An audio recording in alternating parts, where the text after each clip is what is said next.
എല്ലാവർക്കും സുഖമല്ലേ? ഇന്ന് നമ്മൾ സിമ്പിളായിട്ട് 3 എന്ത് ചെയ്യുക, ഡെയിലി യൂസിൽ നമ്മൾ യൂസ് ചെയ്യാനുള്ള ഒരു ഇംഗ്ലീഷ് 3 സെൻറ്റൻസ് സിമ്പിളായിട്ട് പഠിക്കാം. ആദ്യത്തേത് നോക്കിക്കോ. രാവിലെ നമ്മൾ എഴുന്നേൽക്കുന്ന സമയത്ത് നമ്മുടെ അമ്മമാരെന്താ പറയാറുള്ളത്? Get up. എന്താണ് ഗെറ്റ് അപ്പ്? എഴുന്നേൽക്കൂ. ഇത് ഒന്നാമത്തത്. ഇനി രണ്ടാമത്തത് നമ്മൾ എഴുന്നേറ്റതിന് ശേഷം പിന്നെന്താ പറയുക? പിന്നെന്താ പറയുക? ബ്രഷ്. ബ്രഷ് യുവർ ടീത്ത് അല്ലേ? പല്ല് തേക്കൂ എന്ന് പറയില്ലേ? പല്ല് തേച്ചതിന് ശേഷം പിന്നെന്താ പറയുക? ആ പോയി കുളിക്കുമെന്ന് പറയില്ലേ? Take a Baat. കുളിക്കുമെന്ന് പറയില്ലേ?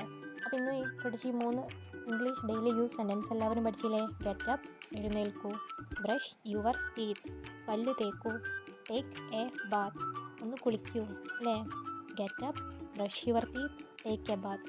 അപ്പോൾ വീഡിയോ ഇഷ്ടപ്പെട്ടിട്ടുണ്ടെങ്കിൽ ലൈക്ക് ചെയ്യണം, ചാനൽ സബ്സ്ക്രൈബ് ചെയ്യണം. ഇതിൻ്റെ ഒരു ഫുൾ വീഡിയോ ചാനലിൽ ഒരു വീഡിയോ ആയിട്ട് തന്നെ അപ്ലോഡ് ചെയ്തിട്ടുണ്ട്. ഇതേപോലെ പഠനത്തിന് ഉപകാരപ്രദമായിട്ടുള്ള ഒരുപാട് വീഡിയോസ് ഈ ചാനലിലുണ്ട്.